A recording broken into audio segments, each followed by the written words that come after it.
Assalamualaikum warahmatullahi wabarakatuh, dan salam sejahtera untuk kita semua.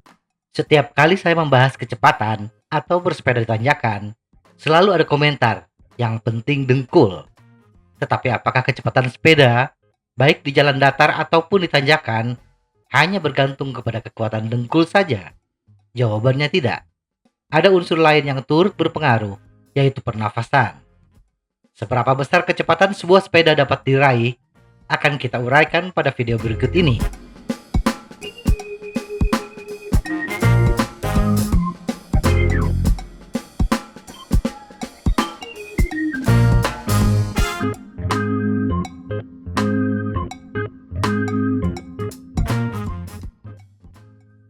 Kecepatan. Secara sederhana, kecepatan sepeda dapat kita definisikan sebagai perbandingan jarak tempuh dan waktu tempuh. Bila kita gambarkan dengan sebuah rumus, kecepatan sepeda adalah hasil perkalian antara gear ratio, keliling ban, dan cadence. Hasil perkalian gear ratio dengan keliling ban dikenal sebagai meter of development. Dalam bahasa sederhana, meter of development adalah jumlah jarak yang ditempuh sepeda dalam satu putaran pedal. Sedangkan cadence adalah jumlah putaran pedal dalam waktu 1 menit. Jadi, kecepatan sepeda akan naik bila cadence naik dan atau meter of development naik.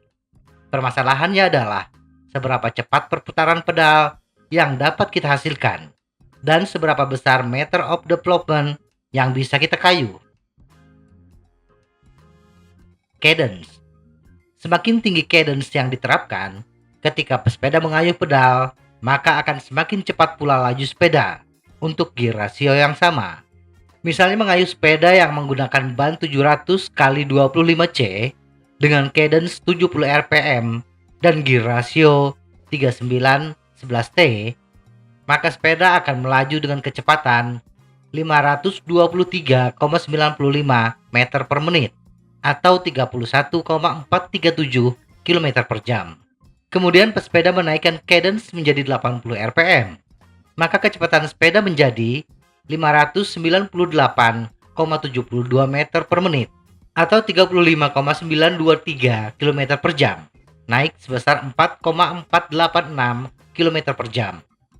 Tetapi jumlah cadence yang bisa kita terapkan bergantung kepada seberapa kuat pernapasan kita, seberapa besar penyerapan oksigen.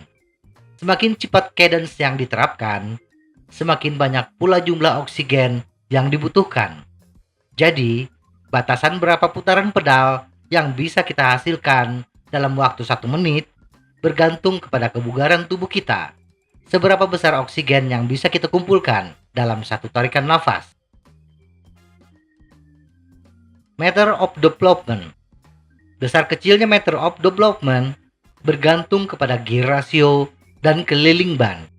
Semakin besar gear ratio dan atau keliling ban, maka semakin besar pula meter of development. Semakin besar meter of development, semakin besar pula kebutuhan gaya torsi yang harus diterapkan. Gaya torsi inilah yang kita kenal sebagai kekuatan dengkul. Tetapi pesepeda dengan gaya torsi yang besar sekalipun memiliki batasan meter of development terbesarnya. Karena gear ratio dan keliling ban memiliki batasan. Meter of development terbesar yang umum adalah sepeda jalan raya dengan ban 700 x 56C, chainring 53T, dan sprocket 11T, yaitu sebesar 11,11 meter. Dan bila sepeda dikayu dengan cadence 80 rpm, akan menghasilkan kecepatan 53,33 km per jam. Inilah kecepatan puncak.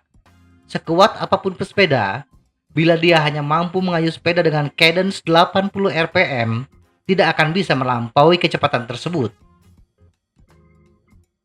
Kesimpulan, kekuatan gaya torsi pesepeda atau kekuatan dengkul tidak akan bisa mencapai kecepatan maksimum bila tidak disertai dengan pernafasan yang bagus. Demikian juga sebaliknya. Untuk pesepeda yang memiliki kekuatan torsi yang besar, tetapi tingkat kebugaran atau pernafasan yang terbatas, kayu sepeda dengan cadence yang rendah, antara 70 sampai 80 rpm, tetapi menggunakan gear rasio yang besar. Sedangkan untuk pesepeda yang memiliki kebugaran atau pernafasan yang kuat, tetapi kekuatan dengkulnya biasa-biasa saja, maka kayu sepeda dengan cadence yang tinggi, antara 80-100 rpm, dengan menggunakan gear rasio yang kecil. Menaikkan kemampuan torsi dan pernapasan adalah langkah yang harus difokuskan pesepeda yang ingin mencapai kecepatan maksimum. Semoga informasi ini bermanfaat. Tetap sehat, salam goes.